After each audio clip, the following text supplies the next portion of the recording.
যখন ছোট ছিলাম আমার বাবা আমাকে তখন ছেড়ে চলে গেছে। আমার আম্মু অনেক কষ্ট কইরা মানুষের বাসায় কাজ কইরা আমার মানুষ করছে, আমার পড়াশোনার খরচ করতেছে। আমি এখন সরকারি কলেজে পড়ি, ইন্টার ফার্স্ট ইয়ারে।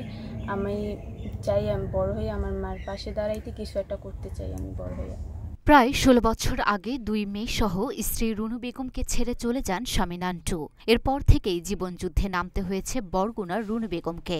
বড় মেয়ে ফাতিমাকে পড়াশোনা করাতে না পেরে বিয়ে দিয়েছেন অনেক আগেই। তবে ছোট মেয়ে মিমকে নিয়ে স্বপ্ন দেখছেন তিনি। পৌরসভার রাস্তা ঝাড়ু দেওয়ার কাজ করে মাত্র ৪,৫০০ টাকা বেতনে কোনো রকম খেয়ে পড়ে চলছেন। মেয়ের পড়াশোনার অতিরিক্ত খরচ জোগাতে তিনি কাজ করছেন এলাকার বিভিন্ন মানুষের বাসাবাড়িতে। রুনু বেগমের আমরা অনেক বছর ধরে চিনি, একলগেই থাই বা জানাশোনা, মানুষের বাসায় কাজকাম করিয়া মেয়েগো লেখাপড়া করায়। মেয়েগো নিয়ে অনেক স্বপ্ন আছে, তার বিয়ে থাওয়া বয় নাই।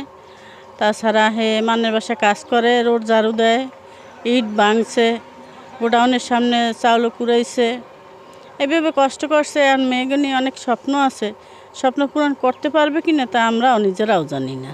সে আমরা দেখতেছি অনেক, আমরা ছোটকালই তো গুনি যে এই হে মানুষের বাসায়, তারপরে পৌরসভার রাস্তায় কাজ করে, ঝাড়ু দেয়, দিয়ে যে কয় টাকা বেতন পায় খরচ করে মেয়ের পিছনেই। বরগুনা পৌরসভার ৫ নং ওয়ার্ডের জিলা স্কুল সংলগ্ন আমতলার পাড় নামক এলাকার সড়কের পাশে সরকারি জমিতে টিনের তৈরি একটি জরাজীর্ণ ঘরে থাকেন রুনু বেগম। বড় মেয়ে বিয়ে হওয়ায় ছোট মেয়েকে নিয়ে ওই ঘরে থাকেন তিনি। ২ মেয়ের বয়স যখন ৫ ও ২ বছর তখন রুনু বেগমকে ডিভোর্স দিয়ে স্বামী নান্টু অন্যত্র চলে যান। তবে বাবা ছেড়ে গেলেও ২ মেয়েকে ছাড়তে পারেননি মা রুনু বেগম। খেয়ে না খেয়ে বড় করেছেন মেয়েদের। তার নিজের চেষ্টায় জেলার মধ্যে ভালো স্কুল সরকারি বালিকা উচ্চ বিদ্যালয় থেকে ছোট মিম গত বছর এসএসসি পাশ করেছেন। বর্তমানে মিমকে ভর্তি করেছেন বরগুনা সরকারি কলেজের একাদশ শ্রেণীর বিজ্ঞান বিভাগে। রুনু এখন স্বপ্ন দেখছেন মেয়ে উচ্চশিক্ষায় শিক্ষিত হয়ে সমাজে প্রতিষ্ঠিত হবে এবং একদিন মায়ের পাশে দাঁড়াবে। এমন স্বপ্ন পূরণ করতেই তিনি পৌরসভার ঝাড়ু দেওয়ার কাজের পাশাপাশি কাজ করেন বিভিন্ন মানুষের বাসাবাড়িতে। আমি মেয়েগুলোই অনেক কষ্ট করছি এবং মেয়েগো ঠিক মতন আমি ৩ বেলা খাবারও দিতে পারি নাই। আবার মেয়েগো খাবার দিতে যাই আমি নিজে না খাইয়ে থাকি, মেয়েগুলো লেখাপড়া করাইছি এবং প্রাইভেটের অনেক সময় টাকা পয়সা দিতে পারি নাই, বা অনেক সময় অনেক কষ্ট করছি, বা বাচ্চারাও করছে, আমিও করছি। আমি বিয়ে থাওয়া বই নেই, বাচ্চাকে থুইয়া অনেক কষ্ট করছি। এবার মানের বাসায় কাজ করছি, ঝাড়ু দিছি, বাসা বাড়ি চাউলওয়ালা ছাড়াই হাইয়ে পর আমি অনেক কষ্ট করে এই বাচ্চাগুলো খাই।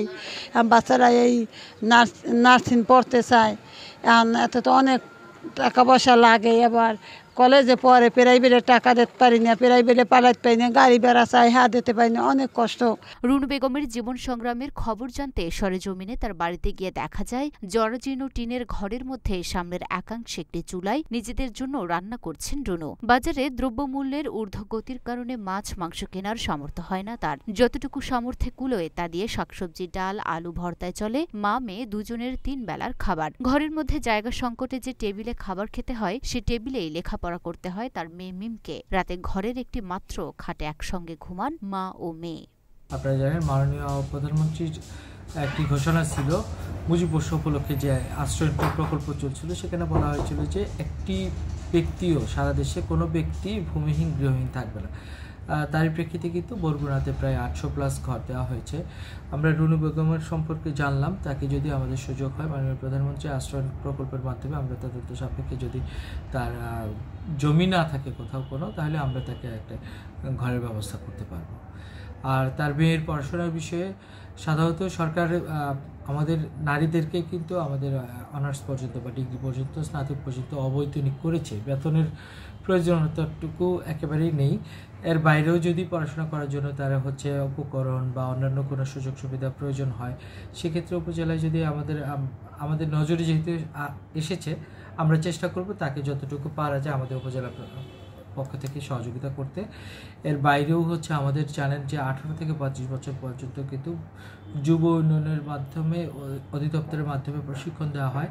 এছাড়া আমাদের সরকারি আইসিটি ডিভিশনের একটি প্রকল্প আছে, হার পাওয়ার প্রকল্প। যদিও আমাদের এখানে 6টি ব্যাচে ক্লাস শুরু হয়ে গেছে, অলরেডি 2টি শেষ হয়েছে, আরও 4টি চলতেছে। হার পাওয়ার প্রকল্পের মাধ্যমে কিন্তু টেকনিক্যালি তাদেরকে দেওয়ার সুযোগ রয়েছে। টেকনিক্যালি তাদেরকে প্রশিক্ষণের মাধ্যমে স্বাবলম্বী করার সুযোগ রয়েছে। লুনা আফরোজ স্নিপা, ঢাকা পোস্ট।